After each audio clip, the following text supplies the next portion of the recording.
तो महात्मा जी के पास गई, उनका बहुत नाम था कि साहब बड़े बड़े लोग इनकी बात मान जाते हैं। तो बोला मेरा बच्चा भी मान जाएगा। तो ये सोच के वो महात्मा गांधी के पास अपना बच्चा ले गई और महात्मा जी से मिली। बोलो बोलो बहन क्या बात है?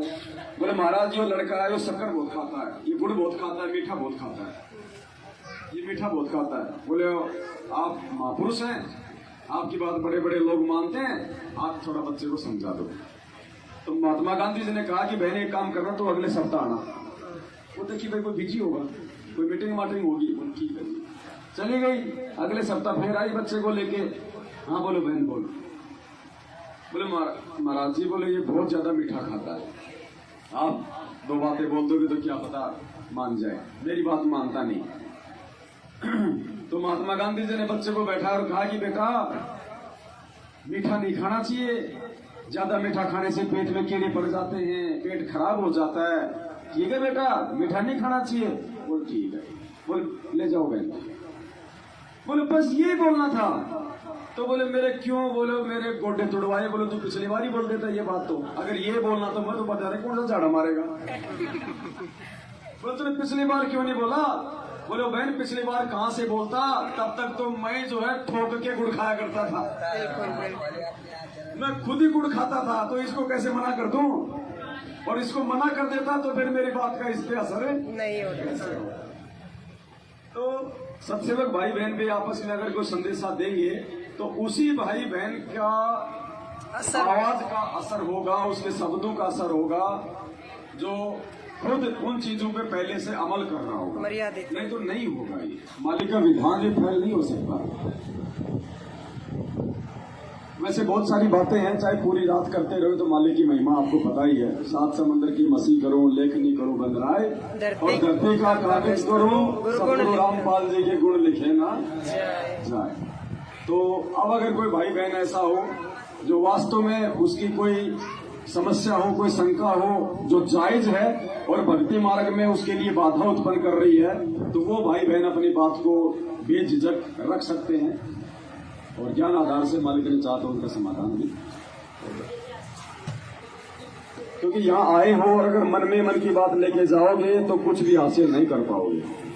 तो शर्मा शर्मी नहीं होनी चाहिए। गुरुजी कहते हैं ना कि भाई डॉक्टर से अगर मरीज शर्माएगा तो इलाज थोड़ी करवा पाएगा।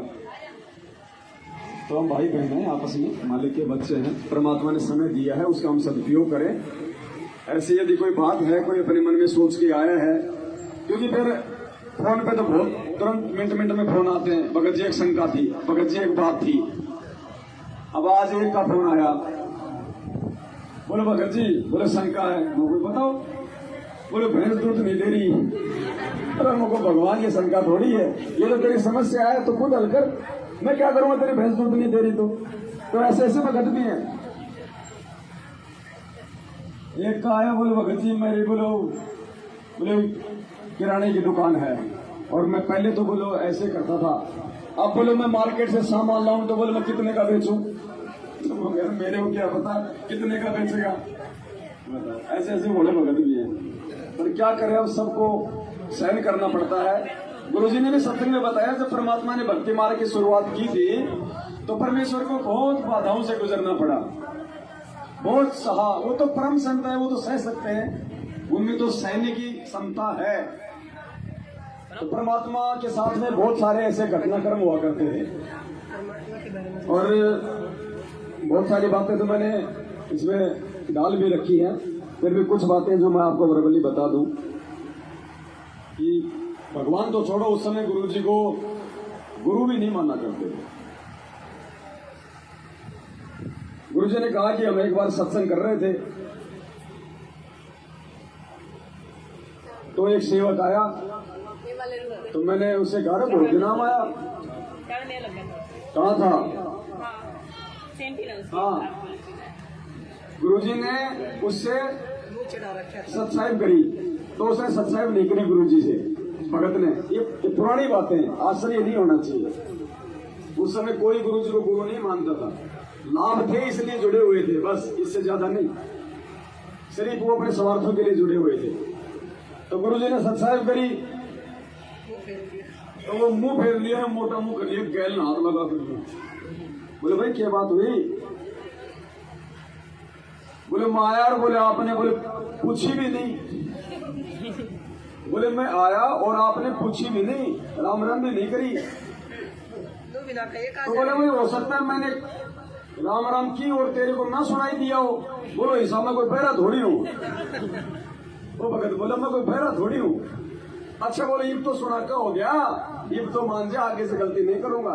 गुरुजी बोले आगे से गलती नहीं करूंगा। अब देखो पुण्यात्माओं, अब हमने आधीनी सीखनी है। हम तो ये भी नहीं कह सकते उस भगवान के सामने हम ऊंट के मुंह में जीरे के समान भी हैं, क्योंकि जीरा भी बोल दिया तो जीरा भी कोई अपनी औकात रखता है। और हम ये कहते हैं कि भगवान के सामने हमारी इतनी भी औकात है तो हम फेल हो जाएंगे। अब भगवान उन जीवों के सामने इस प्रकार से पेश आते हैं, तो हमने कितने आधीनी भाव से पेश आना पड़ेगा। और यही कहा परमात्मा ने, आधीनी के पास है पूर्ण ब्रह्म दयाल, मान बढ़ाई मारियो बेअदबी सिरकाल। बेअदबी, बेअदबी ना जो फालतू की बातें करते हैं, जो अहंकार करते हैं, मान बढ़ाई रखते हैं, उनके तो सिर पे काल डंडा मारेगा। और मालिक ने कहा कि भगवान का अहंकार का अभिमान का तो खड़ा एक्सीडेंट है। ये प्रथम सबसे बड़ा परमात्मा ने दुश्मन बताया, अहंकार सबसे बड़ा। और ये त्यागे बिना परमात्मा नहीं मिल सकता। देखो सत्संग में तो बताया ना भगवान ने अपने आप को कितना आधीनी भाव दर्शाते हुए। जब गुरुजी अपने आप को इस प्रकार से दर्शा रहे हैं तो पुण्यात्मा हमें क्या बनना पड़ेगा। कबीर साहब कहते हैं, राज्य तजना सहज है, सहज प्रिया का ने, मान बढ़ाई ईर्षा दुर्लभ तजना ये। और ये नहीं तजी तो इतना मुक्त नहीं हो सकता करोड़ जन्म भी। प्रभु की प्रेरणा पाकर राज्य भी छोड़ सकता है, अपने प्रिय से प्रिय पत्नी को भी त्याग सकता है। फिर ये राग और द्वेष मान बढ़ाई ये नहीं छोड़ सकता। जब तक ये नहीं छूटेगी तब तक प्रभु नहीं मिल सकता। मान बढ़ाई से है दूर, आज इसके है सदा हजूर। हमने तो दास और कुत्ता बनकर रहना पड़ेगा प्रभु का। हमारी क्या प्रभुता, 2 दिन के मेहमान है, कल शरीर छूट जाए अपना या बस। अब देखो आगे परमात्मा, आज ये लोग जो संगत के दान पे जो ऐस कर रहे हैं ना, ये फर्जी आश्रम अपने स्वार्थ के लिए खोल रहे हैं। और पुण्यात्मा इनका ये आश्रम जगह जगह खोलने का सिर्फ एक ही मोटिव है, एक ही रीजन है, क्योंकि इन्होंने गुरुजी को परमेश्वर तो माना नहीं है। और इन्होंने ये सोच लिया कि भाई गुरुजी को डबल आजीवन उम्र कैद की सजा हो चुकी है, यानी जेल में राम नाम सत्य होना है इन लोगों के अनुसार। तो इन्होंने सोच लिया कि संगत मूर्ख है, आश्रम लोग खोल, आदेश बताओ गुरुजी का। साल में 3-4 दिन आते ही हैं, कोई प्रकट दिवस, कोई प्रस्थान दिवस, कोई जन्म दिवस, कोई मरण दिवस, कोई बोध दिवस, और संगत को बोलते रहो गुरुजी का आदेश है, पाठ कराओ, सतलोक जाओ, बस लूटो इनको। सिर्फ ये मकसद है इनका, ये फर्जी आश्रम खोलने का। लेकिन देख लेना ये भी हमारे काम आएंगे साथ संगतियों के, चाहे कितने खोल रहे।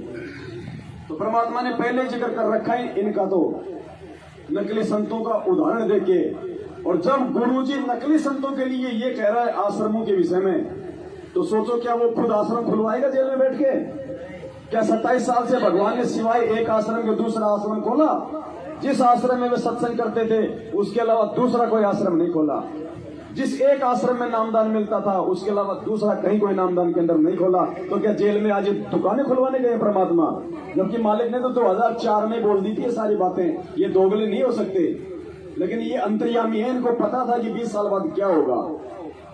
परमात्मा ने सत्संगों में सारे भेद छुपा दिए, जो आज सात संगतियों के माध्यम से मालिक स्वयं ही उजागर करवा रहे हैं अपने बच्चों को सद्बुद्धि देके। तो क्या कहा परमात्मा ने 20 साल पहले, आज जो ये फर्जी आश्रम खोल रहे हैं, तभी तो हमारी समझ में आ रही है सत्संग सुन के कि ये भगवान है, इसका वचन ही इसका आदेश है। और इसका आदेश अब दोगुना नहीं हो सकता कि 20 साल पहले क्या बोल गया आज क्या बोल देगा। ये कोई बच्चा नहीं है।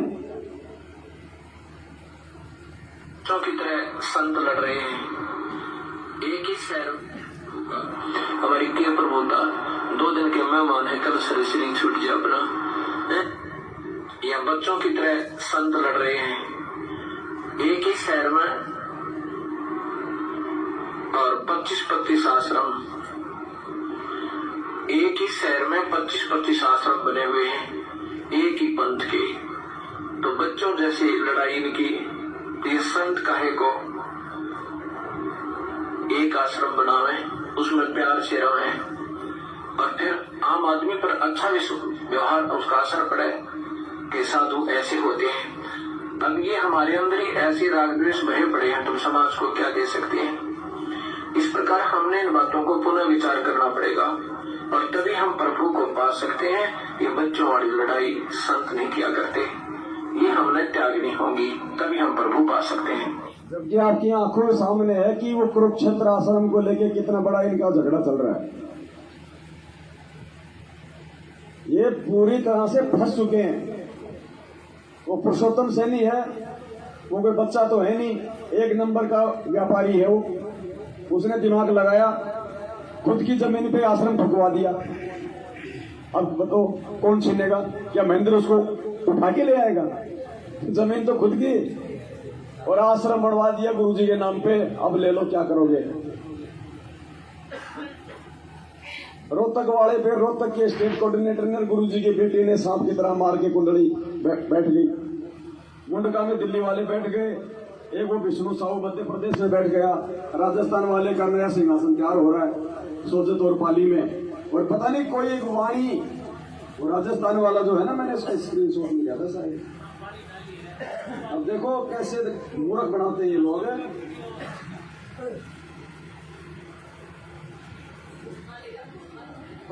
ये द्वापर युग में ही भविष्यवाणी हो गई थी पाली वाले आश्रम की। तो पाली सोजत में खुल रहा है, राजस्थान में बना रहे हैं आश्रम ये। कि वो बोला भाई मैं भी तो राजस्थान का एमएलए हूँ, मेरे को भी तो कुछ दो। तुम सब ले लेके बैठ गए आश्रम, तो उसका भी सोजत में खुलवा रहे हैं, काम चल रहा है। तो उस आश्रम को लेके ये एक वाणियां डालते हैं। हाँ भाई, हाँ ये आ गया, परमात्मा कहाँ मिलेंगे, और फिर नीचे वो वाणी डाल रहे हैं। द्वापर युग में पांडवों के गुरुजी ने की भविष्यवाणी। अब पांडवों का गुरु कौन था? श्री कृष्ण जी थे ना। इनको नहीं पता, नहीं तो सीधा सीधा श्री कृष्ण लिख देते। इनको नहीं पता। द्वापर युग में पांडवों के गुरुजी ने की भविष्यवाणी।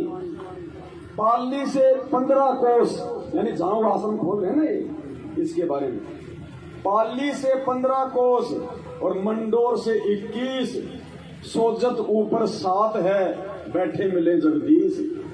कि भगवान तो यहां मिलेगा। अरे तो फिर मुंडका में फिर क्या टट्टू मिलेगा? फिर वो क्यों खोला? जब पाली वाले की भविष्यवाणी होगी कि यहां ही मिलेगा जगदीश, तो मुंडका में, सिंहपुरा में, बैतूल में जो खोल रहे हो उनमें क्या फिर वो टट्टू मिलेगा? ये है इनके ये धंधे, यही मिलेगा। तो बता दो कोई भाई बहन कोई हो, कोई ऐसी कोई बात हो तो भाई अभी तो बैठे हैं, फिर बाद में फोन पे परेशान करोगे। आगे आ जाओ बहन जी, माइक हाथ ले लो, सबको बताओ। क्या पता वो 20 की ओर शंका हो, क्या कोई ऐसी बात हो मालिक की, तो वो बताओ। बढ़िया बताएगी बहन सारी, कहाँ से है, क्या नाम है, सारी बात बताओ बहन। क्या नाम है? अब इसमें बोलो। मानती दासी नाम है। मैं परमात्मा शिवाय महाराज नक्षत्र से नाम प्राप्ति करवाया है। मैं परमात्मा राजा की। तो ऐसा हुआ कि मेरा पति विष्णु उपासक है, घरेलू सा विष्णु उपासक है। मेरे के लालसा थी बचपन से कि ये जीवन व्यर्थ जा रहा था। मैं नाचती कूदती थी, गाती बजाती थी अनजाने में। तो नाचती कूदती तो मैं नाच कूद भी रही थी, तो मेरे अंदर से लगता था कि मेरे दिन व्यर्थ जा रहा है, कुछ छूट गया है मेरे को, ऐसा लगता था भैया। तो मैं माँ ही सुबह बैठ जाती थी बाजू। सब लोग बोलते थे कि अब इसको क्या हो गया, सचिन को मम्मी को क्यों बैठ गए? मैं बोली मेरे को अच्छा नहीं लगता, मैं जाती हूँ। नहीं जाने देगा, कोई लोग जाने नहीं देती थी। मैं बैठी रहती थी, तो सब चल जाता था तो मैं जाती थी। फिर लगता था क्या हे भगवान, ये जीवन व्यर्थ है, मैं क्या करूँ, कुछ भी नहीं। तो मेरे को भावता पूजा पाठ कुछ भी मेरे को नहीं अच्छा लगते थे, क्योंकि मेरे को परमात्मा का खोजती भैया। मेरे को मालूम नहीं, मैं आंधी थी, मैं तो बालक थी। अब मैं जब उपवास करती थी तो मेरे को अंदर से कष्ट आता था कि ये सब गलत कर रही है। अपने से आते थे मेरे को, तुम गलत कर रही है, नहीं भागता मेरा पोती, नहीं करती थी, तुम भी झगड़ा झंझट करते रहते थे मेरे सास से ससुर सब, तुम उपवास नहीं करती, पूजा नहीं करती, पाठ नहीं करती, कुछ भी नहीं करती। मैं बोली मेरे को अच्छा नहीं लगता। तो क्यों? तो तू क्यों नहीं करती, सत्संग क्यों जाती है? तुमको सत्संग जाने की वादा करने लगा। बाल जब के मैं सत्संग करती थी पहले, तो मैं वो कनेक्टर वाला था ना, मेरे बाजू में कनेक्टर वाला मैंने में डोला के पीछे सब, तो वही ने मेरे को बोला कि आप भैया जी तुम बाल जगह से गुरु जी से निकल गए तो क्या बात हुआ? तो बताया मेरे को कि वो मुक्ति देने वाला नहीं है, ये गुरु अच्छा है, ये मुक्ति दे हैं। मैं बोली मेरे को दिखाओ, तो मेरे मोहरे काट दिया वो।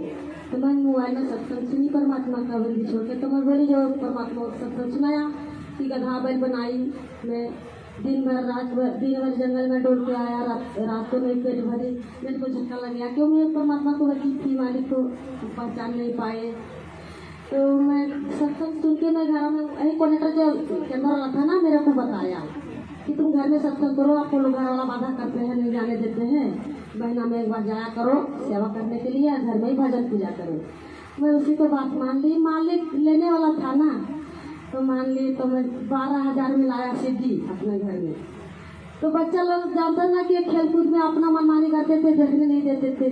तो वो कनेक्टर वाला जो था ना, वो बोला था क्या सोची थी मम्मी सत्संग सुनती थी? और भैया मैं सत्संग नहीं सुन पाती हूँ, मैं तो लाया हूँ लेकिन नहीं सुन पाती हूँ। क्यों? तो चलो मैं सिंगल मिला देती हूँ। वो भी ला दिया परमात्मा को ला दिया। तो मेरा लड़का भी उस दिन मेरे को सुनता था, मेरे बात 8-15 दिन परमात्मा को सुना सत्संग, मालिक को दिया हुआ। मैं बोली हम तो कोर्ट भी हो जाएगा, वे किसी को शरण में रहेंगे। तो मैं पति से बोला कि हम वहाँ भी जाने को छोड़ देते हैं, आपको पिताजी जाने को मना करके नहीं जाएंगे, हम ये तो है भगवान, नहीं इसको कुछ नहीं करने देंगे, नहीं करना हमको अच्छा नहीं है। वो रोया, मैं अंदर से रोया, मैं कितना समझाऊँ इसको। नहीं मैं हम जाप लिया हूँ, हम विष्णु पासा का तो सत्संग जाने छोटा मैं करता हूँ, वो करो। तो कहली मैं उसको मैं नहीं जाऊँगी, मेरे को अच्छा नहीं लगता। तो वो नहीं होगा, कैसे होगा? तो घर में मंदिर बनवाएगा, हम पूजा पाठ नहीं करेंगे। ऐसा बात करने लगा दोनों पति पत्नी, अभी भी है भैया ऐसी। तो मैं परमात्मा से नाम दिशा ले लिया, और नाम दिशा लेने के बाद क्या किया, बाहर से आया, मेरे को मार पीट बहुत अच्छा से किया। बोला अच्छा करो कोई बात नहीं। तो फिर मैं परमात्मा मेरा नाम दे रखा था, मोबाइल भी छीन ली, सब कुछ छीन ली। परमात्मा को नाम जब था, मालिक को दया था मुझ पर, मैं माला जापा करते रहे। बाहर भी ले गया, वहाँ फिर लेके आया, बोला कि अब तुमको नहीं छोड़ेंगे, छोड़ के मत खो गए। ये मुझे पागल हो गया, क्या मेरे क्या खो गया, तो अपने आप को खो रहे हैं। फिर तो थप्पड़े लगाया, ये तो उल्टे बातें करते हैं।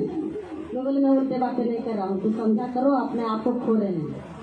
तो उसको पास जवाब नहीं करती, क्या वो मोटा तगड़ा है ना, उससे मैं कमजोर कितना हूँ, मैं नहीं बोलती थी कुछ, नहीं बोलती थी। तो भैया ऐसा वो परमात्मा को नाम ले रखा था, मोबाइल भी छीन लिया।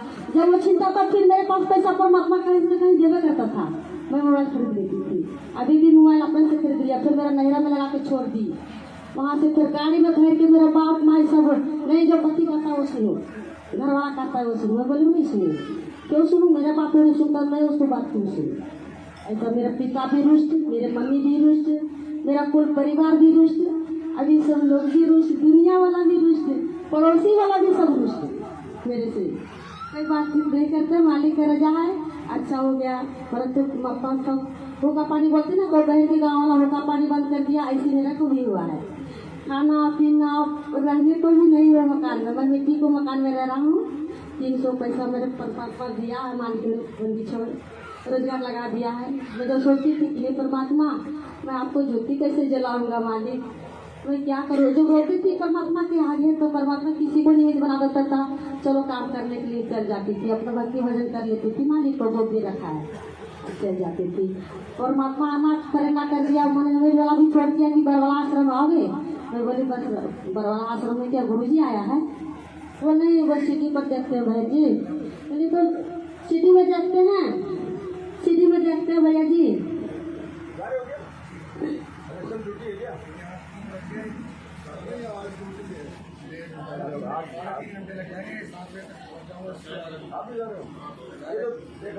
आपकी क्या ड्यूटी है?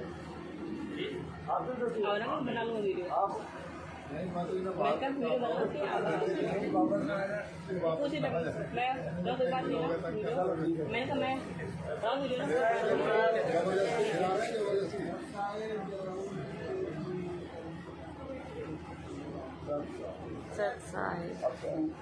तो उसके बाद क्या हुआ,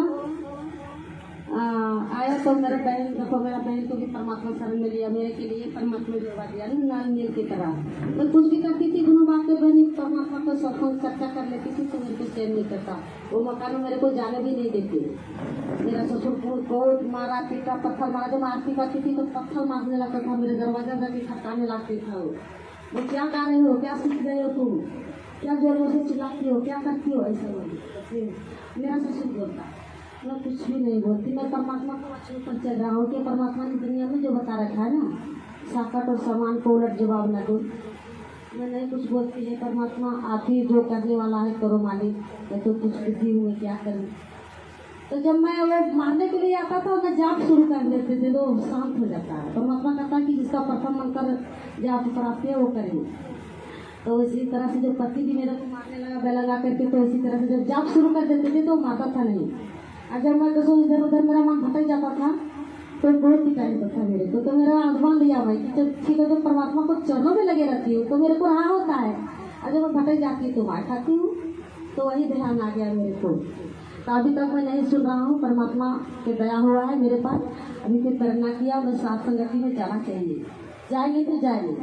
तो मेरा बहन साथ में आई है छोटी वाली, मैं तो पढ़ी लिखी हो नहीं। तो मेरा बहन रानी दासी उनका नाम है, मेरे नाम की दासी। तो मैं बोली दोनों बहन की चलो जाएंगे तो जाएंगे, जैसे हो तैसे जाएंगे, परमात्मा के चरणों में बातों करेंगे, अपना भक्त भाई से मिलेंगे, भंडारा पाएंगे, प्रसाद पाएंगे, चरना जल पाएंगे और जाएंगे। और फिर यहाँ पर आए हैं, परमात्मा कैसे कैसे लाया है हमको, रजा बख्शी है। रास्ता में कहीं कोई दुख दर्द नहीं, कोई कष्ट नहीं। थोड़े ठोर मेरा टिकट मिल गया, थोड़े ठोर सीट भी बैठने को सुतने को मिल गया। यहाँ तक आया है, परमात्मा जाने के यहाँ से कैसे परमात्मा तक पहुँचा देगा मालिक जाने को। तो यही समझ कर मेरे भैया भी उल्टा पानी बंद कर दिया है। मेरा लड़का को शादी होने वाला है जगत वाले से, तो बोलता है तुम शादी नहीं करोगे तो बच्चा क्यों पैदा किया। मैं बोली कि मैं जान थी मेरा बच्चा थोड़ी है, परमात्मा का है, परमात्मा कराएगा ना। ऐसे करके बोलती पागल हो गया है, इसको जीत पकड़ लिया है, ये तो भूत भैरव पकड़ लिया है, किसी को नहीं सुनती। मैं कुछ नहीं किसी को बोलती भैया, ऐसा समझ के परमात्मा के चरणों में है। और मालिक जाने, परमात्मा जाने कैसे क्या कराएगा, कैसा भक्ति कराएगा। हम तो निमित्त हूँ, परमात्मा कराने वाला है ना। तो दया हुआ मालिक के जब मुलाकात करा दिया भगत भाई से परमात्मा ने। मैं सोच रही थी क्यों भगत भैया नहीं आएगा, कचू भगत जी नहीं आएगा। मेरा बहन से बोलती थी तो कौन भगत भैया नहीं आएगा बहन, तो पता नहीं आएगा, हो सकता है आएगा, ऐसे करके वो बोलती रहती थी गाड़ी पर। ये परमात्मा दया हो गया, मुलाकात करा दिया कि तुम क्यों सोच रही हो, सब मिल जाएगा तुमको। सतगुरु रामपाल जी भगवान की जय।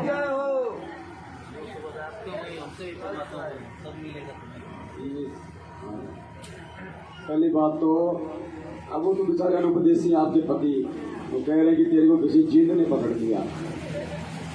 वो कह तो सही रहा है, थोड़ा उसको बोलने में दिक्कत हो गई। वो कह तो ये सारा कहना तो ये चाह रहा था कि तेरे को जिंदा ने पकड़ लिया। जिंद नहीं, जिंदा बाबा ने गरीब जिंदा जो भी जगत गुरु मालक मुर्शद भी काल कर्म लागे नहीं समझता नहीं। तो अब की बात कह जिंद ने पकड़ लिया, तो मेरे को जिंद के बाप जिंदा ने पकड़ लिया।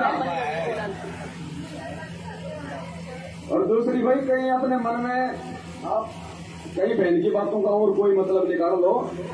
जैसे बहन कह रही थी कि भाई मेरा पति मुझे मारता है तो मैं मंत्र का जाप शुरू कर देती हूँ, प्रथम नाम का, सतनाम का, हाँ प्रथम नाम का, तो फिर वो मारना छोड़ देता है। कहीं आप सोचो हम भी एक बार उनकी टेस्टिंग करके देखें कि मारता है छोड़ता है, तो मत छोड़ देना। हाँ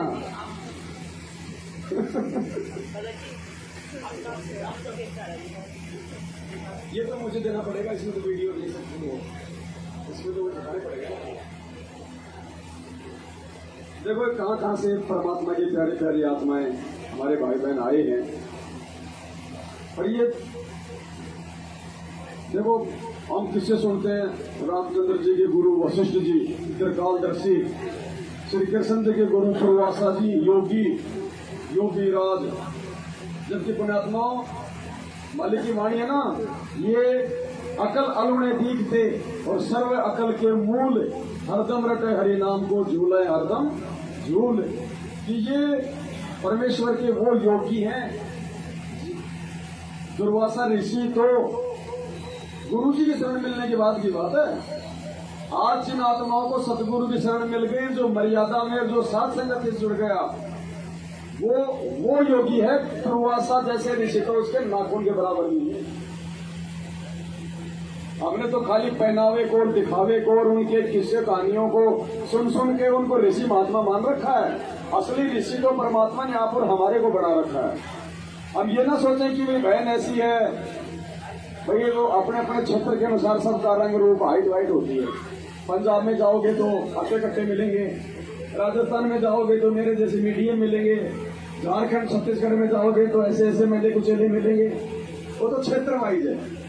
लेकिन इनके शरीर को देख के, रंग रूप को देख के ये नहीं सोचना कि ये वो कोई कमजोर है, वो है। देखो पुण्यात्माओं, हाँ, त्रेता युग में, हाँ, त्रेता युग में बाली रामचंद्र की सामना नहीं कर रहा था। उसका इतना बलवान था, जिसके साथ लड़ता था उसकी आदि शक्ति उसमें चली जाती थी। तो रामचंद्र भी उसका मुकाबला नहीं कर रहा था, तो कैसे मारा उसको। वो बाली जो त्रेता युग में इतना महान था, जिसकी इतनी महानता बनी, द्वापर में वो क्या बना, वही बाली वाली आत्मा फिर द्वापर में क्या बना, रोटी भी जानवर मार मार के खाता था। वो बालिया नाम का शिकारी बना फिर वो। तो ये पता नहीं कौन कौन सी आत्माएं हैं।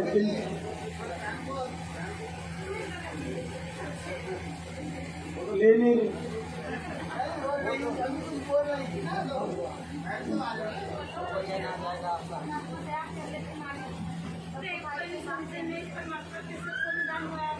देखो ऐसा ना, संशय होना भी नहीं चाहिए। अब संशय सारे निकल चुके हैं भैया। अब अगर कोई अपने मन में संशय भी रखता है ना, तो उसकी अपनी कमजोरी है। अब ऐसे तो शंका एक दिन में कोई 50 पैदा होती है। अब परमात्मा ने हमें जो विवेक दे दिया ना, अब हमने खुद भी उनका समाधान निकालना। भाई अगर हमेशा हर किसी पे डिपेंड रहोगे तो फिर हम मार खा जाएंगे। फिर ये हमारी सबसे बड़ी शंका हो जाएगी। फिर वो आप बोल रहे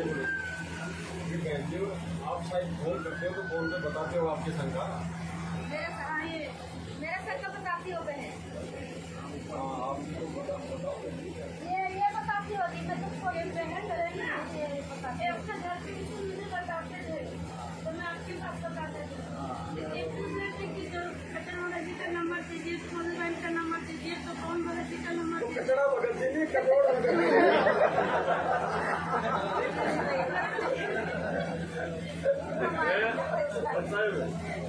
जब बहन जी बात करती तो मैं बहन जी को बोलता था कि आप भगत जी हो, बहन जी हो। आवाज को आवाज ही नहीं दी। ये अभी बहन जी ने बोला ना, मैं करता था फोन में आती है की बात। मेरे को आता तो ना पति भैया जी का बहन जी का मैं कचरा मत कर। ऐसे बोलते हाँ, मैं गया था, मैं खा रहा था। आप पति आपका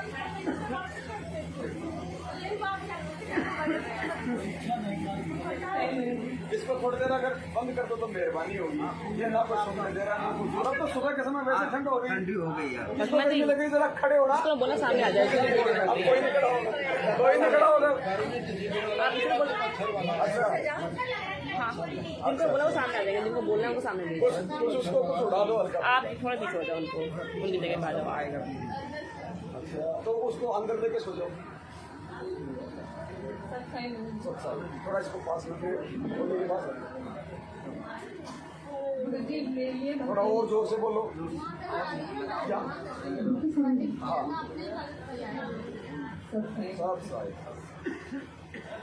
भगत जी मेरी शादी जगत में हुई है, भारत में नहीं हुई। मेरे को अब ये परेशानी आ रही है, जगत वाले ना भक्ति नहीं करने देते हैं। सबसे बड़ी यही प्रॉब्लम मेरे यहाँ पर ससुराल में। भगत जी किस बात को लेकर आ गई? भक्ति में कुछ नहीं करने देते हैं अब। अच्छा, दीपक में नहीं जलाना देते? ज्योति तो जलाने नहीं देते हैं। ज्योति तो मैंने 1 महीने जलाई थी बस, उसके बाद ना पूरा 1 महीना हुआ नहीं था जब तक तो ज्योति खत्म करवा दी थी जलाने से भी। उसके बाद फिर मैं आरती भी करती थी, आरती 3 टाइम की करती थी। आरती तो मैंने करी थी 9 महीने तक करी थी। फिर उसके बाद वो भी बंद करा दी थी। मोबाइल दिया था 10 का, वो ले लिया। उसके बाद और कुछ नहीं है भक्ति के बारे में। ये बोलते हैं कि भक्ति हमारे यहाँ कुछ नहीं करोगे, जो पहले करते थे ना हमारे यहाँ, जो हमारे देवता जगत के हैं वो ही रहेंगे, हमारे यहाँ भक्ति नहीं चलेगी ये वाली। और भगत जी यही कहते हैं बस ये समस्या है, भक्ति नहीं करने दे रहे हैं। नाम कब लिया था बहन आपने? नाम भगत जी मैंने लिया था 2019 में। 2019 में? कहाँ से? ब्लाइंड साइड से जी। आप भी यही से हो? हाँ जी, मैं नरोरा की हूँ, अच्छा, ममता राजी। बुलंद शहर से नाम लिया आपने? हाँ। तो आपने अकेले ने नाम लिया था? नहीं, मेरी बहन थी, मेरी मम्मी थी। तो मम्मी शादी नाम लेने के बाद हुई? हाँ, नाम पहले लिया था, शादी के बाद लिया। शादी उसके बाद हुई। तो आपने या आपके परिवार वालों ने आपकी भक्ति को लेके, मर्यादाओं को लेके कोई बातचीत नहीं करी आपस में? आपने नहीं कहा माता पिता को? जी कहा था। मम्मी साथ थी, बहन भी साथ थी, पापा साथ नहीं थे, भैया भी साथ नहीं थे। ये बोल रहे थे अगर तुम सारी भगत में करोगी तो हम अपनी जान गवा देंगे। हाँ, यही बोला था। भगत जी मिल गए थे भगत में, सब कुछ हो गया था। और वहाँ पर भक्तों ने सेवा भी चलाई थी, सेवा भी लगी थी। जैसे कि जगत में कोई चिट्ठी जाती है ना, उससे 2 दिन पहले मैंने कहा मुझको भगत में जाना है, जगत में नहीं जाना है। तो बोले कि नहीं, हम तो या तो तेरे को मारेंगे या खुद ही जान गवा देंगे। हाँ, इतना कहना, मतलब इतना बड़ी बात हो गई थी।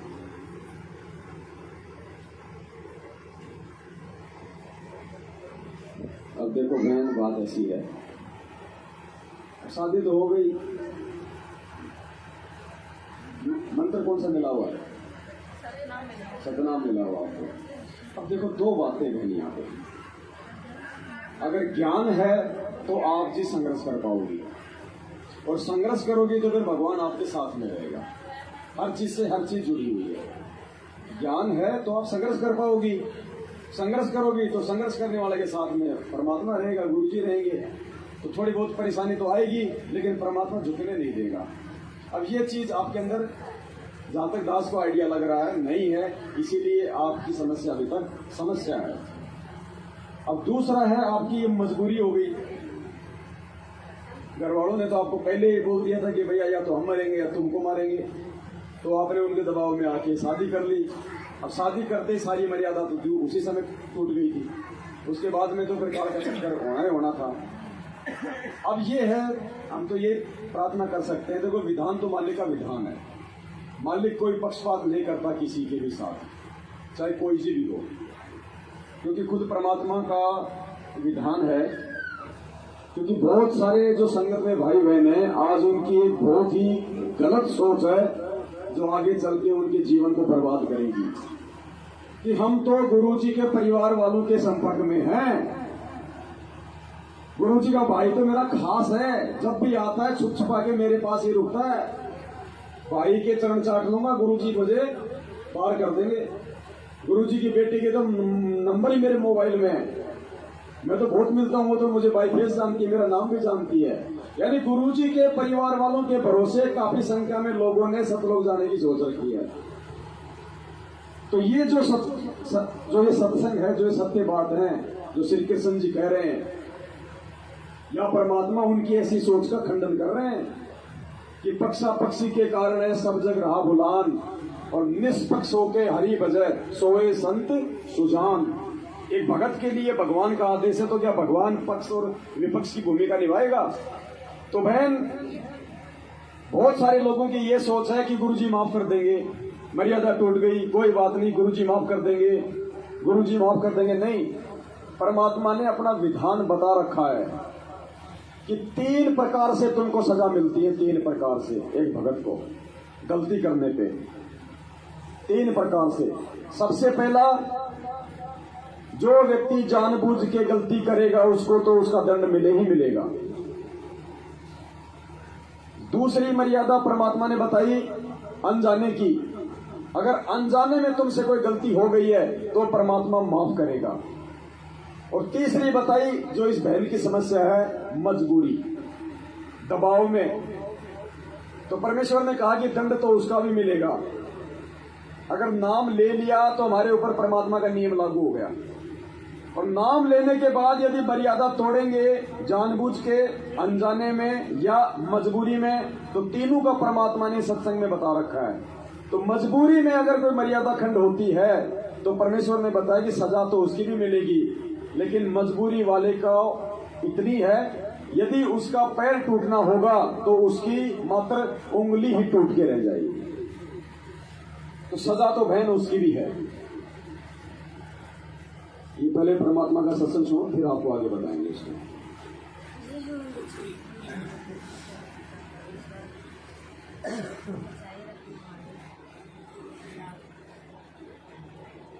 तीन प्रकार की गलतियां ध्यान रखना।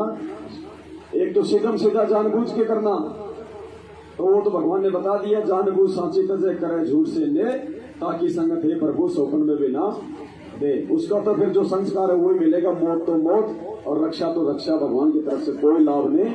जो संगत में आए दिन लोग मर रहे सार नाम लेके, क्योंकि ये जानबूझ के ये इन्होंने अपनी मर्यादा तोड़ी है सारी सच्चाई जानने के बाद भी। दूसरा अनजाने की और तीसरा मजबूरी की। हमारे को अभी तक ज्ञान नहीं मिला था, जिस कारण से हमने यही सोच लिया था भी ये दुख सुख तो आते ही रहेंगे और ऐसे ही डमडमा चलेगा। नहीं, परमात्मा के चरणों में आने के बाद आपके ऊपर कोई आपत्ति नहीं आवेगी, आपके घर में हानि नहीं होगी। आपत्ति आवेगी तो को पाट टूटना हो, सूली की सजा कांटे में टल जाएगी। जान जानी हो, टांग टूट कर बच जाएगी। तो इस तरह की आपकी वो भी हमारी कुछ कमियां रह जाती है, जिस कारण से हम थोड़ा कुछ कष्ट इसलिए भी उठाना पड़ जाता है, क्योंकि हम थोड़े हैं। एक घर में एक भाई ने या बहन ने, बेटी ने, बेटे ने नाम ले लिया, बाकी पूरा परिवार विरोधी है उसका, तो उसके नियमों को चलने नहीं देता। इस कारण से वो कोई ना कोई लोक लाज में, दबाव में छोटी मोटी मर्यादा भंग हो जाती है, जिस कारण से आने वाले संस्कार, बुरे संस्कार का समय सज गया। वो आना हुआ उधर से नाम टूट गया तो काल का दाव लग जाता है। तो फिर भी इतना बचाव कर जाते हैं परमात्मा। थोड़ी बहुत मजबूरी, अज्ञानता में, अनजानपने की तो माफी है। और मजबूरी में जैसे मजबूरी माँ के तोड़ दिया था, जान जानी होगी तो टांग जरूर टूटेगी। और मर्यादा पूरी होगी तो एक आपका छींट भी ना लगेगा भगवान, अगर आप नियम नहीं तोड़ोगे, सत्कर मान लेना। तो आपको परमात्मा के प्रत्येक नियम का पालन करते हुए सत्य भक्ति करनी चाहिए और करते रहो, आपका बेड़ा पार हो जाएगा। बोलो सतगुरुदेव। तो ये मालिक का विधान है। और बहन जी, मालिक ने कहा कि जैसे कोई बहन है तो ये तो आपके साथ ऐसा ही है, सेम टू सेम। भाई मजबूरी में तो हो रही ना, आप तो अपनी भक्ति करना चाहती हो, लेकिन मजबूरी में, दबाव में आपके साथ ऐसा हो रहा है क्योंकि आप मेरा नहीं बन पा रही, आप संघर्ष नहीं कर पा रही। तो अब समाधान तो देखो बहन यही है, अंततः उठना तो हमें पड़ेगा। अगर विश्वास है तो मीरा की भूमिका, फिर ये नहीं कि वो मेरे को घर से निकाल देंगे, मैं कहाँ जाऊंगी। मीरा ने ये नहीं सोचा था फिर मैं कहाँ जाऊंगी, भगवान ने आगे से आगे व्यवस्था की है, आगे से आगे। हाँ, तो फिर वो परमात्मा का काम। अगर विश्वास है तो, और नहीं विश्वास है तो फिर परमात्मा ने बता दिया भाई ठीक है, जैसे अपनी भक्ति कर रहे हो करते रहो। अब मर्यादा अगर टूटेगी तो भाई ऐसा है कि संस्कार कोई ऐसा आ गया और कोई बड़ी हानि होनी है तो परमात्मा छोटी में टाल देगा। संत शरण में आने से आई टले बला, जय मस्तक में सूली हो और कांटे में टल गया। इतना है बहन, बाकी कोशिश करो, फिर भी परमात्मा से माफी मांगती रहो। मालिक दयालु है, ऐसी बात नहीं है, लेकिन विधान परमात्मा खुद भी अपना नहीं तोड़ सकता। जैसा श्री कृष्ण जी कह रहे थे कि अगर विधाता ही पक्षपात करेगा फिर धर्म फिर न्याय कहाँ रह जाएगा। जो है वो धर्म कहाँ रह जाएगा। तो जब श्री कृष्ण जी विधान नहीं तोड़ सकते तो उसका बाप कहाँ से तोड़ देगा। तो हमने बहुत सावधान होकर चलने की जरूरत है। ये समय तो विशेष है, इस समय तो काल अपने 1000 मुंह खोल के खड़ा है। जरा सी गलती और चोटी पकड़ो तो बहन मालिक को याद करती रहो, संघर्ष थोड़ा थोड़ा परिवार में करती रहो, प्रार्थना गुरु जी से करती रहो, बाकी और कोई तरीका है नहीं बहन इसका। देखो जिक्र तो करना पड़ेगा। हम लोग पहले डर जाते हैं। हमारी सबसे बड़ी कमजोरी क्या है, हम लोग पहले ही डर जाते हैं। जबकि थोड़ा सा हम संघर्ष करें तो क्या परमात्मा साथ नहीं देगा? क्या कहा परमात्मा ने?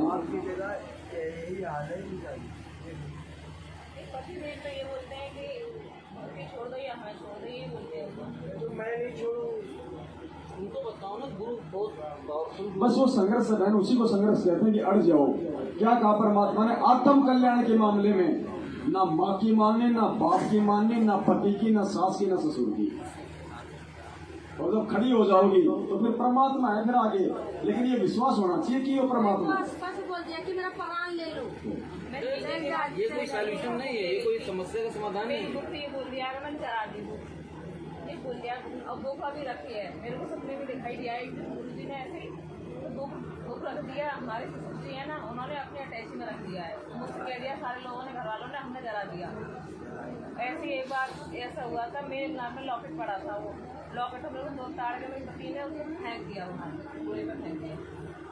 तो मैं देखने भी गई थी उसको एक दिन बाद, तो मिला नहीं मेरे को। देखो लॉकेट में कोई भगवान नहीं है, ठीक है। भगत को थोड़ा भाई वो दर्द तो होता ही है जब उसके परमात्मा की छवि को कोई इस प्रकार से अनादर करता है। तो बाकी अब वो अनजान है, परमात्मा ने कहा कि उसको ज्ञान नहीं है, तो उसको बालक समझ के हमने उसके प्रति मन में कोई ऐसा कोई विचार नहीं लेके आना, भले वो पति हो चाहे कोई भी हो, पड़ोसी हो चाहे, कि भाई नादान है, पागल है, नहीं पता इसको ये क्या कर रहा है। उसके तो वैसे ही मालूम कर्म फूट रहे हैं, और उल्टा हम उसके प्रति कोई ईर्ष्या रखेंगे तो फिर और ज्यादा उसके वो कर्म बिगड़ेंगे।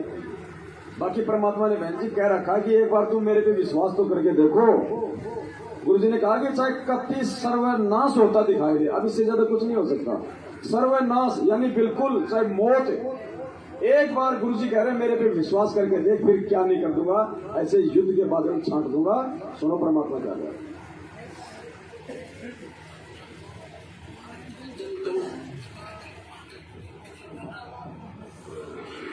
अपना हमारा इतना दिल कमजोर हो चुका है कि हम वहां तक बुद्धि उठती नहीं ना, दिल डटता कि हम भगवान को इतना विश्वास कर सके। जैसे कहते हैं कि तुलसी गरुआ बाग में सिंचत भी उड़ जावे, राम भरोसे जो रहे वो पर्वत पर लहरावे। बगीचे के अंदर बूटा लगा दिया, पौधा लगा दिया, सिंचाई करते करते खत्म हो जाता है, मुरझा जाता है। राम भरोसे पर्वत के ऊपर है, कोई संभालने वाला नहीं, कोई सिंचाई करने नहीं। कहते राम भरोसे जो रहे पर्वत पर लहरावे। तो हमारा इतनी बुद्धि उठती नहीं, लेकिन इसको उठाने का ये प्रोसीजर है। एक दिन दृढ़ता होगी आपके अंदर, तो सर्वनाश होता दिखा आपने, आप दृढ़ रहना भगवान के ऊपर, फिर देखना ऐसा बादल टल जाएगा तो सोच भी नहीं सकते आप।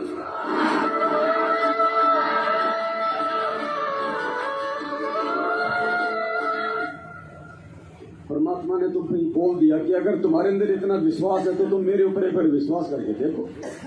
अगर मैं अपने वचन में फैल जाऊं तो मुझे कहना। फिर मान ले कहते हैं जब तू चाले 1 कदम मैं चालू कदम 60, और जब तू हो जा काठ की, अगर तू लकड़ी का भी बन जाएगा ना तो मैं हो जाऊं लोहे की लाठ। लेकिन इतना हमारी दिल डरता नहीं ना। अब वो विश्वास इतना किए बिना बात बनेगी नहीं, क्योंकि जब यही संघर्ष नहीं कर पा रहे अपने जैसे, अपने रिश्तेदारों से, सगे संबंधियों से, तो जब यहाँ से शरीर छोड़ेंगे और 12 करोड़ यम के दूध भुंडे भुंडे मुंह वाले भाले लेके आएंगे, तब क्या होगा? तो रिहर्सल तो यही करनी पड़ेगी ना। उनको काल का दूत ही समझ लो, और जो नाम रही तो काल का दूत ही है। जो परेशान कर रहा है, जो भक्ति नहीं करने दे रहा, छेरी के गल में गलथना जिसमें 2 दिन मूत, वो साकट व्यक्ति। तो संघर्ष अगर यहाँ उनसे नहीं करेंगे तो फिर ऊपर वालों से कैसे करेंगे लोग? तो बहन संघर्ष तो करना पड़ेगा, ठीक है, ऐसी कोई भयंकर नौबत आगे घर से निकाल दे तो आ जाओ, आपके भाई बहन खड़े, बताओ जब कहोगे वहाँ क्या रहेंगे, भगवान की जय हो। और जब उसको सद्बुद्धि आएगी, पैर पकड़ के माफी मांग के ले जाएगा तो जाओ, कौन मना करेगा तुझे। ये कांता बहन के पास ही आ जाना, तुम खाली पड़े ढूंढे पूरे मकान में, अगर मना करे तो हमें बताना, फिर देखते हैं वो कैसे दोबारा साथ संगति करवा लेगी। मजाक कर रहा हूँ बहन जी, हम कौन होते हैं साथ संगति के बारे में बोलने वाले, लेकिन आपसे मजाक नहीं कर रहे बहन, सत्य है। कोई भी ऐसी बात हो अपने भाइयों को फोन कर देना, कजोड़दास जी को फोन लगा देना उसी समय, जैसा खाते हैं वैसा खिलाएंगे, जहाँ रहते हैं वहाँ रखेंगे।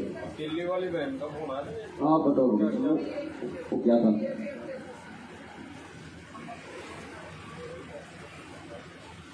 अच्छा, एक दिल्ली से बहन जी है, उनका नाम क्या नाम था बड़ा जी, यार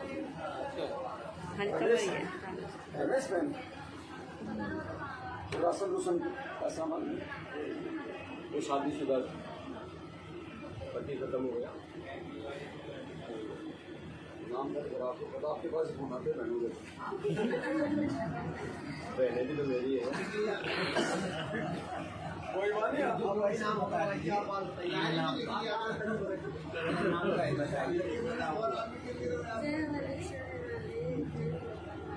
रीमा बहन जी है उनका नाम। पानी दिल्ली से है वो बहन जी, उनकी शादी हो गई थी, शादी होने के बाद मतलब पति एक्सपायर हो गए, उठते से नहीं थे वो, तो बहन चली गई अपने मायके, तो मायके वालों को कहना था कि शादी कर लो, तो उस बहन ने कर दिया, मैं भक्ति करूँगी, तो उसे घर वालों ने कह दिया, भाई ने कह दिया और मम्मी ने कह दिया कि बच्चे निकल जाओ, 4 महीने जा रहे, बहुत पीछे पड़ गए। तो दास के पास फोन आया बहन जी का, तो दास ने तो उनको यही समझाया, मालिक के ज्ञान आता है कि बहन जी उनके संस्कार कमजोर है, उनके घर वालों के, क्योंकि वो भगत नहीं है, मालिक के शरण में नहीं है, और उनका कहना वाजिब इसलिए है कि वो मालिक के शरण में है नहीं है, और उनका संस्कार कमजोर है। आप वहाँ से निकल गए तो काल का दाव लग सकता है और उनको अनहोनी हो सकती है, आपको रहते सहते वहाँ पे मान लो काल का अटैक नहीं होगा, तो उनके आप संघर्ष करो, और जब भी आपको अगर ऐसा लगे आपका सामान ही घर से बाहर निकाल देगा, यब्जा तेरा कोई, और अंदर से कुंडी लगा लेगा, तो आप किसी भी भाई को याद करना, और जैसा मालिक देंगे वैसा मिलेगा। तो उस दिन से उस बहन ने फिर मालिक से प्रार्थना करके उसने फिर वही मम्मी और भाई से प्रार्थना की कि भाई मुझे भक्ति करने दो, और आप अगर सोचते हो और कहते हो कि घर से निकल जाए तो आप निकाल दोगे उस दिन मेरे लिए, फिर परमात्मा ने व्यवस्था कर रखी है। तो उसके बाद आज लगभग 5 से या 6 महीने हो गए। उसके बाद उनके घर वालों ने कह दिया भाई तेरा मंदिर लगा ले, तो तेरी भक्ति करती रहे, अब हम कोई नहीं करेंगे। तो ये परमात्मा ने दया की, और अगर वो बहन जी वहाँ से अगर निकल जाती तो हो सकता है उनकी मम्मी का कोई संस्कार कमजोर हो, उसके भाई का संस्कार कमजोर हो, और काल भगवान का दाव लगे और उनके साथ अनहोनी हो जाएगी। तो उनकी बहन जी ये हमारी कमजोरी होगी फिर वहाँ से निकलने की। तो दास ने तो मालिक के ज्ञान आधार से उनको यही समझाया था, फिर बहन जी को मालिक ने दया कर दी, उनका मंदिर भी लग गया। शायद वो ऑडियो वीडियो वो की आरती लाइव आती है, उनकी बहन जी करती है, तो मालिक ने ये सब उनकी दया की। तो बहन जी ये उदाहरण है आपके लिए उनका, बहन जी तो बहुत सारी बहनों के, बहन जी आपके पास ही नहीं है, या आपके पास ही समस्या नहीं है कि आपके साथ कई बहनों के पास ऐसी समस्या है। हाँ वो भी पीयर में है, लेकिन हो रही है बातचीत। फोन आया था आज दिन में, एक बहन जी हो रहे हैं, उनके साथ भी एक घटना घटी, उन्होंने निकाल दिया, लेकिन दौड़ रही वो बहन जी। माई के आ गई, माई के वालों ने भी कह दिया कि भाई यहाँ आने की जरूरत नहीं है, तो उसने कह दिया ठीक है यहाँ से भी चले जाते हैं। फिर दास को बहन जी ने फोन किया, तो दास ने कहा कि बहन जी 2 दिन रुको, 2 से 5 दिन रुको, ये संघर्ष है आपका, क्योंकि जल्दीबाजी में कहते हैं ना, हमारे राजस्थान में कहावत है कि जल्दी में अगर घी डालोगे तो ज्यादा आग जलेगी। तो मैं ये संघर्ष है, मालिक परीक्षा ले रहा है, आप 2 दिन रुक जाओ हाथ जोड़ के। तो बहन जी रुकी हुई है वहाँ। और अब आज फोन आया था कि भगत जी जो है उनके पति वो कह रहे थे कि मैं आऊँगा लेने के लिए। तो देखो मालिक क्या दया करते हैं। तो ये बहन जी कई बहनों के साथ है समस्या, और बहन जी के साथ नहीं है, कोई भगत है और पत्नी नहीं है तो उसके साथ भी ये समस्या है। तो वो भी फोन करते हैं भगत जी और कहते हैं ऐसी बात। तो कोई बात नहीं बहन जी, ये आपके लिए तो उदाहरण था उस बहन जी का। तो ये संघर्ष है और आपकी परीक्षा है बहन जी। अगर आप डर रहोगे मालिक पे विश्वास करके तो फिर मालिक सहारा देगा। इससे पहले मालिक ने कही दिया, अभी सत्संग में बताया, इससे पहले कोई सहारा मालिक देता भी नहीं। तो ये आपके लिए एक उदाहरण है, ताकि आपको डर रहना पड़ेगा भाई। पति यही बोलते हैं सीधा सीधा कि उनकी बात मत क्या करो, उस गुरु की बात मत क्या करो, यही बोलते हैं सीधा सिद्धांत उनका। सब सारे लोग बोलते हैं, देवर जेठ जेठानी सब सासू सब। जो लाभ मिल रहा है इन्हीं गुरु से मिल रहा है, क्योंकि तीनों देवता इन्हीं के गुरु के मंत्रों से सुनते हैं। आप उनको ज्ञान नहीं है, उनको ज्ञान तो नहीं है, लेकिन सुनना भी नहीं चाहते हैं इनके बारे में कुछ भी। अच्छा, किसी देवी देवता की पूजा करते होंगे? वो सिर्फ करते हैं, हाँ, हनुमान जी करते हैं, गंगे मैया करते हैं, बस कोई नहीं करते हैं। दीपक जलाती नहीं है घर में कोई नहीं, दीपक तो जलाती नहीं है। तो सब काल उपासना भी है। काल उपासना गई है सारे लोग मतलब काल उपासना, इसी को काल जाल कहते हैं। और किसी संख्या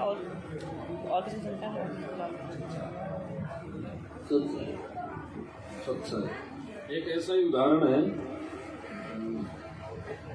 राजस्थान में है, बहन जी है, उनके हस्बैंड जो है आर्मी में है, वो भगत नहीं है, वो बहन जी भगत है। उनका फोन आया था लगभग 2-2.5 साल हो गए। यही थी उनके साथ समस्या, ज्योति नहीं लगवाना देना, फोटो को उठा के फेंक दी गुरुजी को। वो बहन जी ने दास के पास फोन किया तो मालिक के ज्ञान आधार से दास ने उनको ये कहा कि बहन जी जरूरी नहीं कि गुरुजी की तस्वीर हो, आप दीपक लगाओगी तो वैसे लगाओगी। तो बहन जी ने वैसे ही दीपक चालू किया, तो उन्होंने घर वालों ने भी लगाना चालू कर दिया वैसे ही। भाई तस्वीर तो नहीं थी ना, तो घर वालों ने लगाना चालू कर दिया। तो आज मतलब 1.5 से 2 साल बाद में फोन आया था बहन जी का कि मालिक ने दया कर दी, अब फोटो भी रखने के लिए बोल दिया। तो क्योंकि उन्होंने भी दीपक लगाया तो संस्कार तो बनते हैं, और मालिक की वाणी भी है तो संस्कार बनते हैं। तो उसका पति जब आया घर पे तो बोला कि चलो ठीक है, कोई बात नहीं है, अब आप अपनी तस्वीर रखो, और फिर वो लगाने लगे ज्योति। तो ये थोड़ा संघर्ष करना पड़ेगा। अब ज्योति नहीं लगाने दे तो ज्योति वैसे भी लग जाएगी। और ज्योति के लिए तो परमात्मा ने बोल भी दिया ना कि अगर जगत वाले भी ये ज्योति लगाते हैं देसी घी में खड़ी बत्ती वाली, तो वो भी लाभ मिलेगा उनको भी।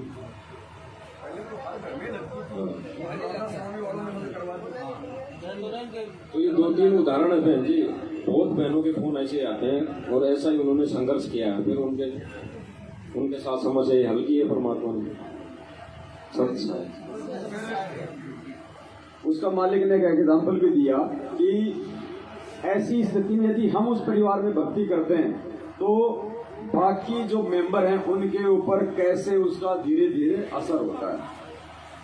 जैसे गुरुजी ने कहा कि आप अपने घर पे हलवा बना रहे हो, तो हलवा तो आप बना रहे हो, मेन फायदा तो आपको मिलेगा, आप खाओगे, आपके पेट में जाएगा। लेकिन आड़ोस पड़ोस में उसकी महक जाएगी, और महक जाएगी तो उनके अंदर भी प्रेरणा उठेगी कि हम भी हलवा बनाएं।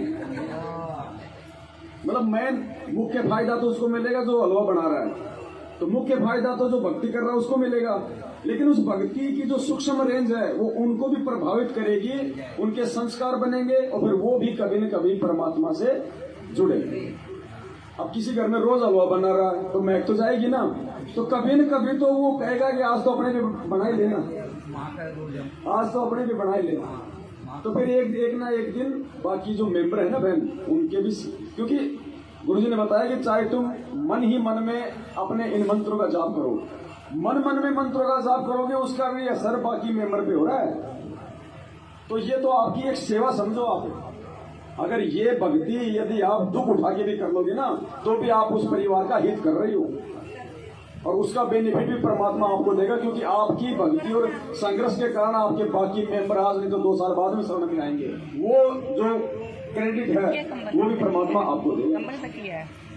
और आज यदि आप ढीली पड़ जाओगी, आप झुक जाओगी, भक्ति छोड़ दी, तो क्या होगा पता है तो वो भी मालिक के बच्चे, आज उनके संस्कार नहीं आ रहे तो आपका विरोध कर रहे हैं, कल को संस्कार मजबूत आ गए तो गुरुजी से जुड़ जाएंगे, फिर आपको कहेंगे क्या भक्ति करती थी तू, छोटी छोटी बातों को लेकर दबाव मान गई, हम तो सोचे पता नहीं बहुत बड़ी भगत होगी, फिर वो ही आपको ताना मारेंगे।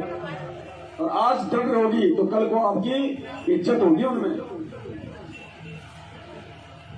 बहुत सारी चीजें हैं, थोड़ा संघर्ष तो है। देखो मालिक ने कहा कि मेरा पिटी, ध्रुव पिटा, प्रहलाद पिटा, हमारे परमात्मा पिटे, और आज पिट रहे गुरुजी, आपके सत्सेवक भाई बहन पिट रहे, तो 2 अगर हम भी खा लेंगे तो क्या फर्क पड़ रहा है।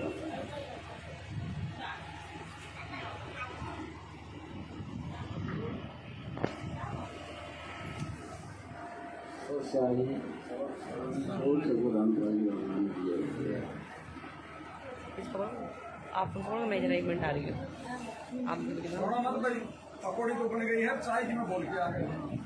एक मिनट बैठो, मैं भी आई थी।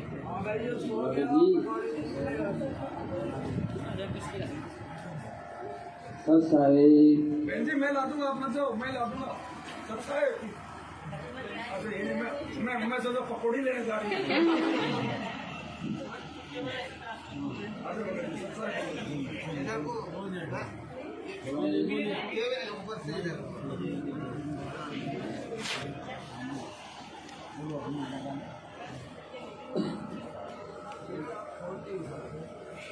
भगत जी पहले दास अपना एड्रेस बताता है। यूपी जिला वर्गी तहसील भरी का रहने वाला है दास। गाँव का नाम मराठपुर छोटा शहर है।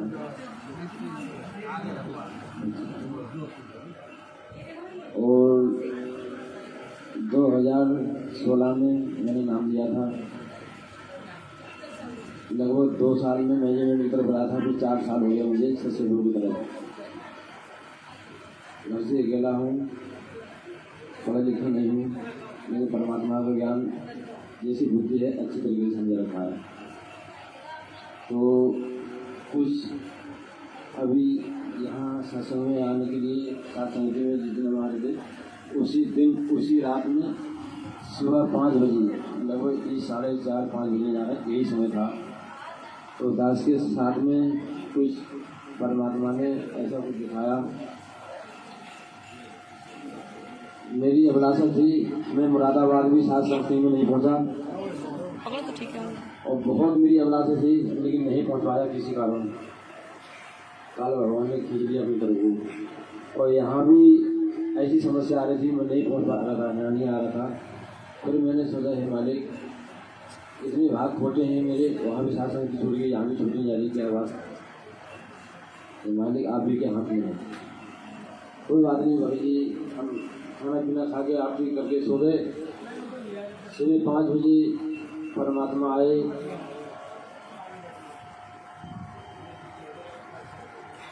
सुबह 5 बजे मैं सो रहा था आराम से, परमात्मा आए। इसी मैंने परमात्मा को देखा। मेरा एक रुझान बना लिया, सुबह चारपाई से उठ के जल में प्रणाम करता हूँ, सतनाम का एक चाप करता हूँ, वो मेरे ध्यान में आ गया है।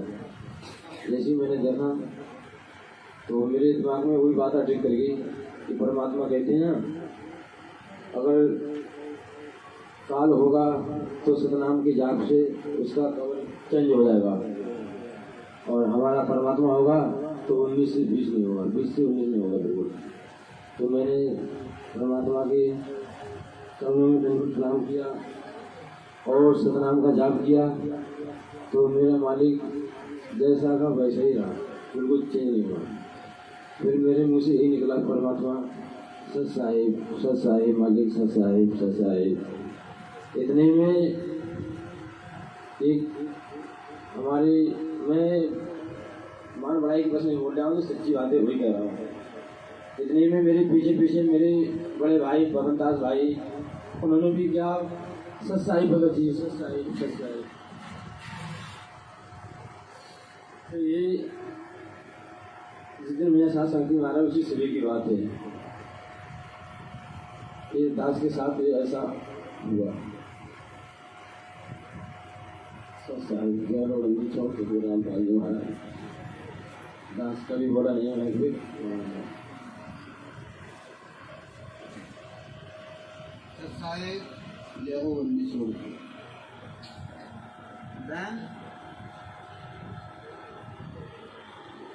बहनों के लिए ये बहुत ज़्यादा समस्या है कई जगह। खिचड़ीपुर में एक बहन ने शादी करी थी, बहन ने नाम ले रखा था, लेकिन वो भाई नहीं जुड़ा। 2 साल साथ में रही, आखिरकार वो अलग ही अलग हो गए। अभी एक बिहार से बहन आई है, उसमें 3 बच्चे थे, उसने बहन ने नाम ले लिया है और उसको पति मायके छोड़ गया और 2 महीना मायके में रही, उसने दूसरी शादी कर ली। अब वो बहन दिल्ली आ गई है, आ नहीं पाएंगे, आने को थी यहाँ पर, बहुत ज़्यादा समस्या चल रही है। और बहन समझाने की बात ये है कि परमात्मा है, 1-2 चीज़ें बताए दे रहे हैं। घर में थोड़ी सी चर्चा ये करना है कि अगर मोबाइल हैं बड़े तो उनसे ये बोलना है कि संत रामपाल जी इंटरव्यू, मुर्दे जीवित करना, ये प्रोग्राम देखो और संत रामपाल जी इंटरव्यू किन्नर बच्चे सही करना। थोड़ा सा संकेत करो घर में, ये 2 इंटरव्यू दिखाने की कोशिश करो अपने चलती। तो किन्नर बच्चा आज तक किसी भी संत ने, किसी डॉक्टर ने नहीं बना पाया। और उनके लिए नाम की बात है तो दास का नंबर ले लो, कभी भी बात करा सकते हैं। दास नाम बता देगा। एटा से निहाल सिंह है, 3 साल की बच्ची सही हुई है और उनके नाखून ये निकल गए थे, मालिक से जुड़े हैं, सारे नाखून सही हो गए। एक शोभा दास है करनाल से, 4 महीना की बच्ची पैदा होने के बाद 4 महीना की बच्ची सही हुई है। तो कुछ चीज़ें ऐसी हैं कि हमें बोलने पड़ेंगी। और बहन आप दंडवत करती हैं घर में? नहीं, बंद कर दी है। अपने दिल में बात रखती है ना पूरा, ठीक है। मालिक ने कहा है कि कहीं अगर हम रिश्तेदारी में जाते हैं तो पहले 2 बातें अपनी भक्ति की करें और करने के बाद में मालिक ने सत्संग में बोला है और उसके बाद फिर उनकी भी सुने 2 मिनट, 4 मिनट, 5 मिनट। जब अपना चांस पड़ा तो फिर चर्चा करो। तो चर्चा करते रहो, बेशक वो बुरा माने, कुछ भी कहें,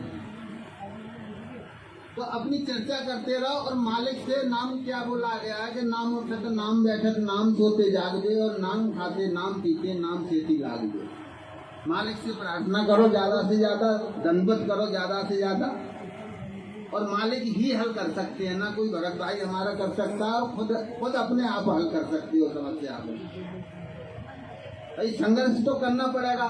जगत और भगत में सदैव युद्ध चला है, आज तक चलता आ रहा है। और यहाँ तो आज काल भगवान ने अगर किसी बहन ने नाम ले लिया तो पति पे काल सवार हो गया, और पति ने नाम ले लिया है तो कई बहनों पे भी काल सवार है, ये समझो। तो भाई संघर्ष के बिना तो कुछ भी नहीं है, संघर्ष करना पड़ेगा। ये चीजें हैं समझने की।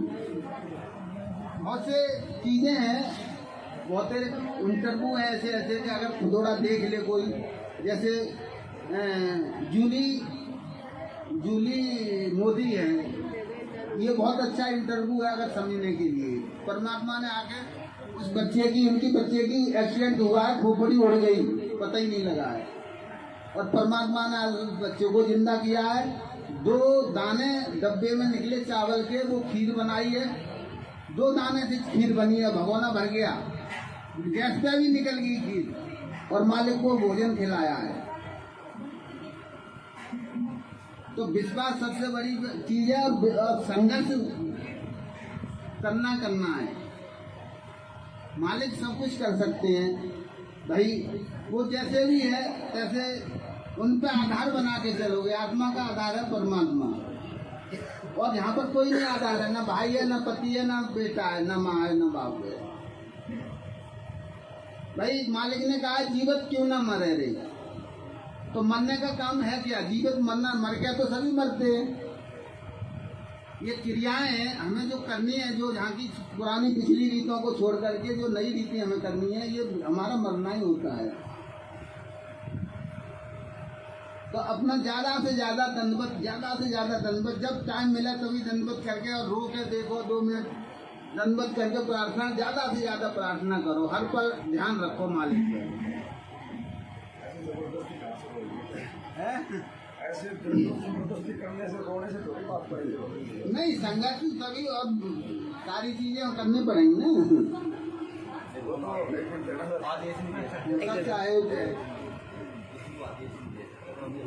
वो तो वो कानपुर वाले रामचंद्र वाली सी बात हो गई।